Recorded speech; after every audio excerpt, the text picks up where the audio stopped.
एक ऐसी महिला ड्राइवर जो कहें कि भारत के अंदर पहली महिला ड्राइवर थी, जो खुद कैंसर से पीड़ित थी, लेकिन उसके बावजूद भी वो कोरोना पीड़ितों को हॉस्पिटल पहुंचा रही थी।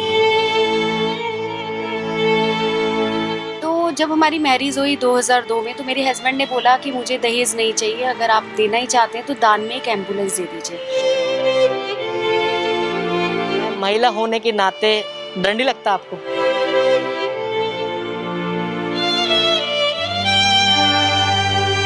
अगर महिला जो है वो माँ दुर्गा का भी रूप है और काली का भी रूप है। कि रोते हुए कॉल्स आती थी कि मैम प्लीज़ प्लीज़ आप हमारी हेल्प कीजिए, 2-2 दिन से बॉडी घर पे पड़ी हुई है। तो 24 घंटे में से सिर्फ 22 घंटे ही 2 घंटे ही हम सो पाते थे और 22 घंटे काम करते थे, और 12 गाड़ियाँ भी उस समय मेरे को कम पड़ रही थी। बहुत सारे परिवार ऐसे थे जिन्होंने बोला कि बहुत अच्छे वेल सेटल भी थे, कुछ परिवार ऐसे जिन्होंने बोला कि हम सारे तो कोविड पॉजिटिव हैं, आप प्लीज़ वीडियो बना के भेज दीजिएगा, आप ही संस्कार कर दीजिएगा। तो मैंने कहा ठीक है, अगर आपको कुछ देना ही है तो दहेज में कार ना देके दान में एक एम्बुलेंस दे दो, जिससे मैं लोगों की सेवा कर पाऊँ।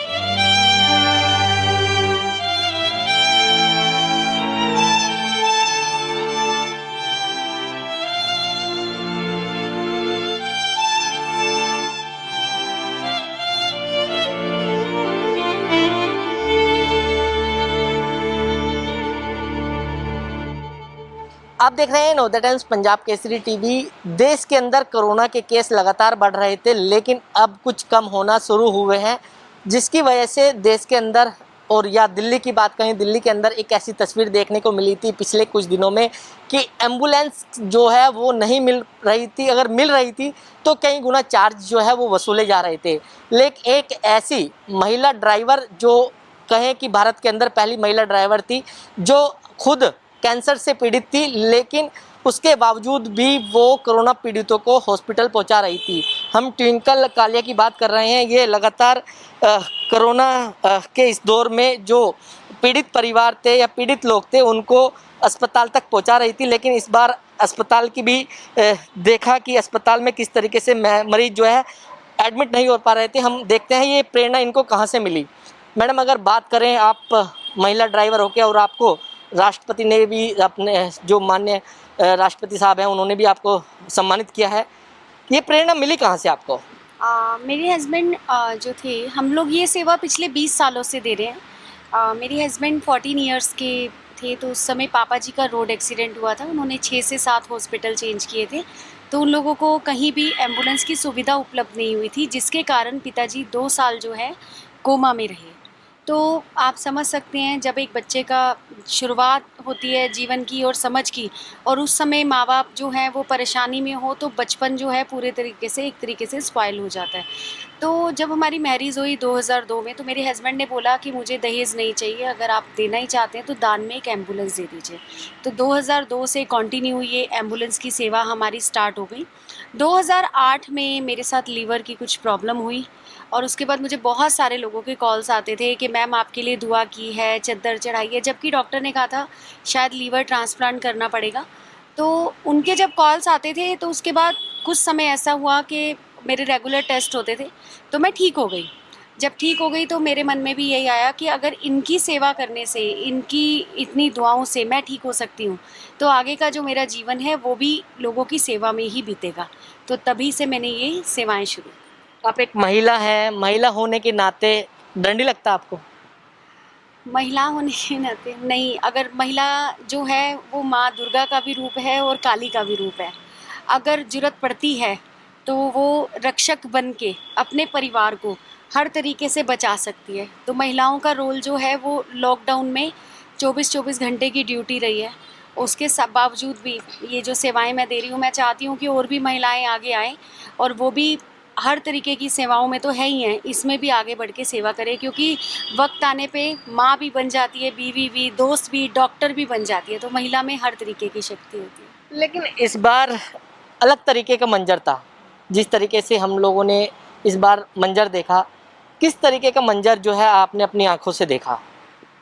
बहुत ही खतरनाक था। 200 से ऊपर कॉल्स आ रही थी। लोग जो है इतने ज़्यादा परेशान थे, इतने ज़्यादा परेशान थे कि रोते हुए कॉल्स आती थी कि मैम प्लीज़ प्लीज़ आप हमारी हेल्प कीजिए। 2-2 दिन से बॉडी घर पे पड़ी हुई है, ना तो कोई रिश्तेदार आ रहा है और ना ही कोई पड़ोसी आ रहा है। सब फ़ोन पे एक ही बात बोलते हैं कि अभी आ रहे हैं, थोड़ी देर में आ जाएंगे।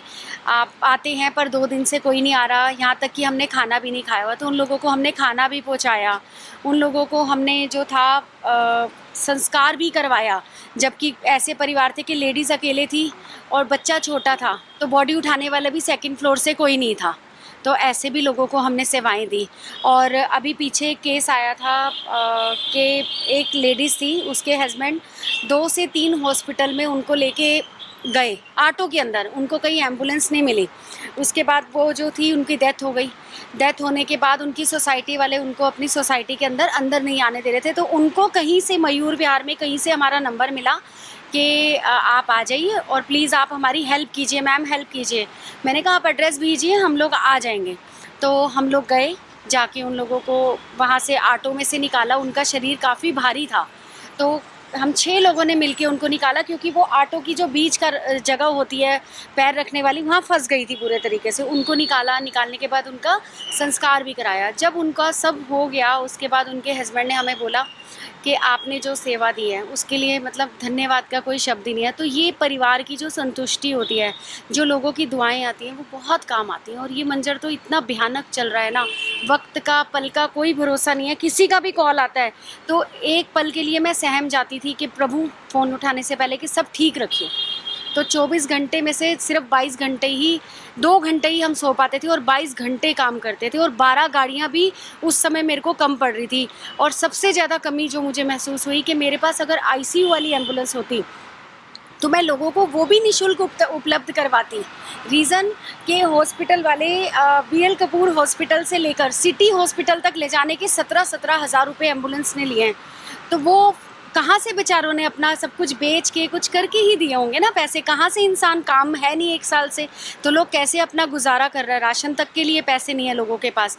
तो काश मेरे पास ऐसी एम्बुलेंस होती आईसीयू वाली, तो मैं उसमें भी लोगों की हेल्प कर पाती। लेकिन अगर मैडम बात करें इस कोरोना काल में, हॉस्पिटल में भी बेड उपलब्ध नहीं थे, वो किस तरीके की परेशानी आपको देखने के लिए मिली है? 5-5 घंटे हमारी गाड़ी के अंदर ऑक्सीजन सिलेंडर के साथ पेशेंट रहा है। 5-5 घंटे वेटिंग के अंदर। अगर रात को डॉक्टर ने बुला लिया तो 10 बजे से लेकर रात को 2 बजे तक वेटिंग में गाड़ी खड़ी है कि हॉस्पिटल में बेड खाली होगा। और 5-5 हॉस्पिटल चेंज किए हैं कि इस हॉस्पिटल में जगह नहीं है, आगे ले जाओ, आगे हॉस्पिटल में जगह नहीं है, उससे आगे ले जाओ। बहुत बुरा मंजर, बहुत बुरा। प्रभु ऐसे दिन कभी ना दिखाए, बस सबको अच्छा रखे। परिवार में बच्चे भी होंगे, उन्होंने कभी डर नहीं लगा, ऐसा नहीं कहा कि मम्मी आप ऐसा काम कर रही हैं? बच्चे जब कॉल्स आती हैं तो बच्चे देखते हैं कि मम्मा कॉल्स अटेंड कर रही हैं, मम्मा जा रही हैं, तो बच्चों से भी मुझे बहुत मोटिवेशन मिलता है। ऐसा नहीं है। मतलब बच्चे सपोर्ट हैं, करते हैं? 2 बेटियां हैं मेरी, एक 7 साल की है और एक 13 साल की है। तो वो दोनों बच्चे जो है, जब कहीं भी जाती हूँ तो ये है अकेले ही छोड़ के जाना पड़ता है उस प्रभु के सहारे। पर वो प्रभु ही है जो हर जगह हमारा साथ देता है। परिवार का सपोर्ट पूरा मिलता है मतलब? जी, परिवार का पूरा, मेरे सास ससुर हैं उनका पूरा सपोर्ट मिलता है। हस्बैंड का पूरा सपोर्ट है मेरे साथ। वो भी, उनको मैं देखती हूँ कि सुबह 4 बजे आ रहे हैं, सुबह 5:30 बजे आ रहे हैं। तो मैं पूछती हूँ क्या हुआ, तो वो कहते हैं कि ऐसे ऐसे केस था, मैं उस पर गया था, या उसको मैं इस हेल्प के लिए हॉस्पिटल लेके गया था, या रास्ते में एक्सीडेंट हो जाता था, तब भी मेरे हस्बैंड सारी सारी रात हेल्प करते थे।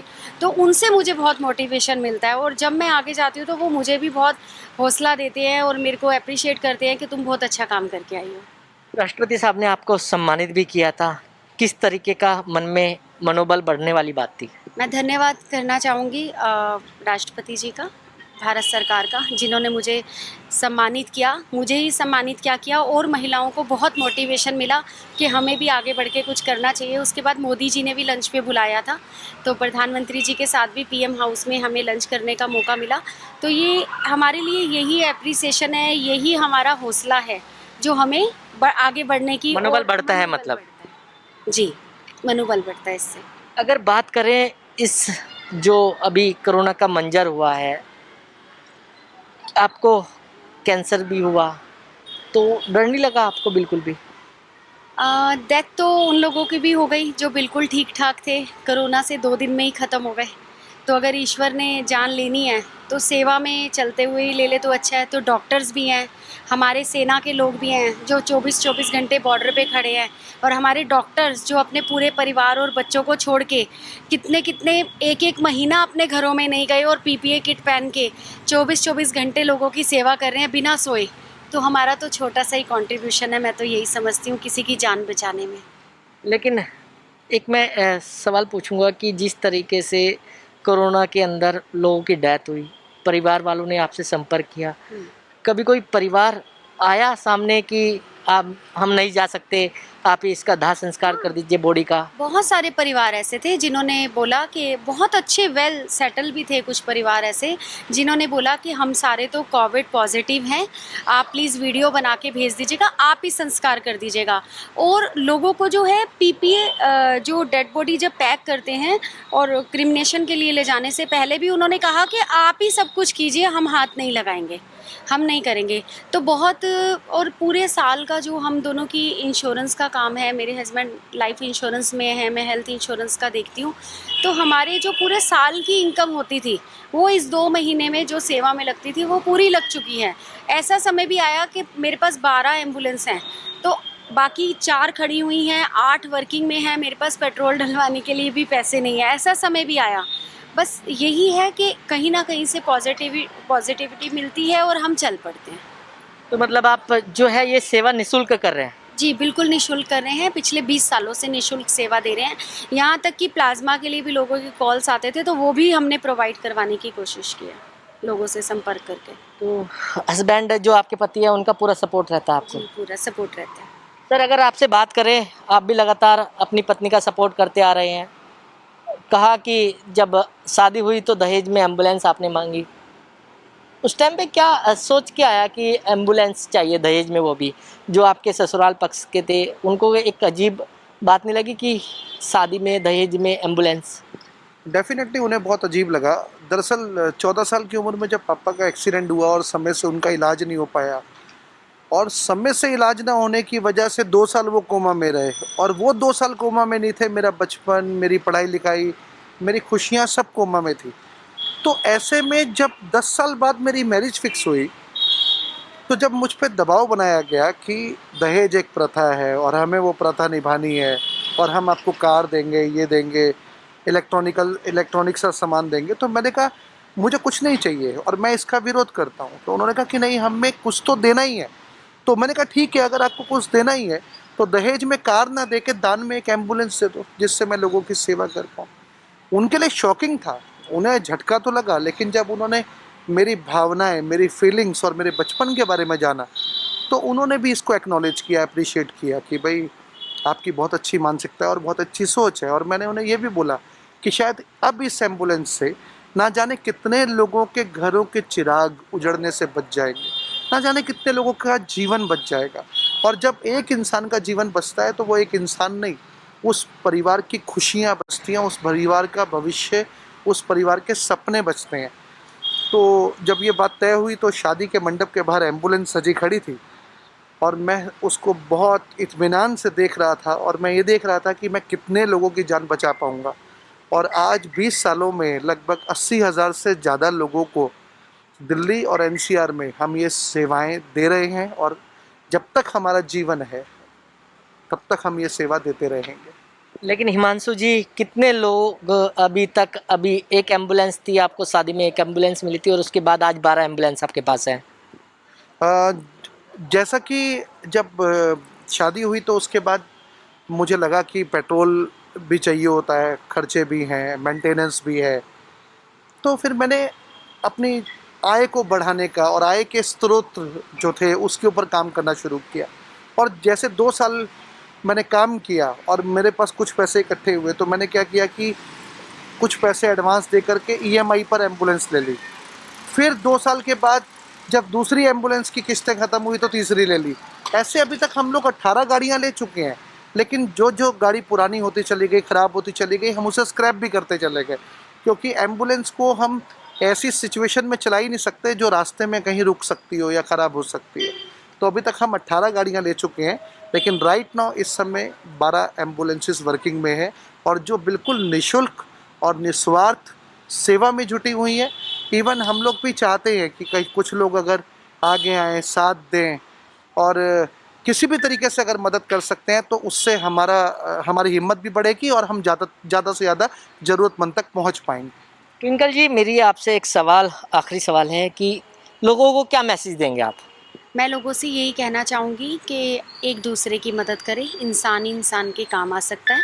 अगर आप सामने आके मदद नहीं कर सकते तो हमारे जैसे लोगों के साथ जुड़ के कुछ अच्छा करने की कोशिश करें, चाहे वो घर बैठे करें या एज ए वॉलंटियर करें, पर कुछ आगे बढ़ के करने की कोशिश करें, क्योंकि इंसान ही इंसान के काम आ सकता है, जानवर चाह के भी किसी की मदद नहीं कर सकता। तो बिल्कुल इंसान ही इंसान के काम आ सकता है।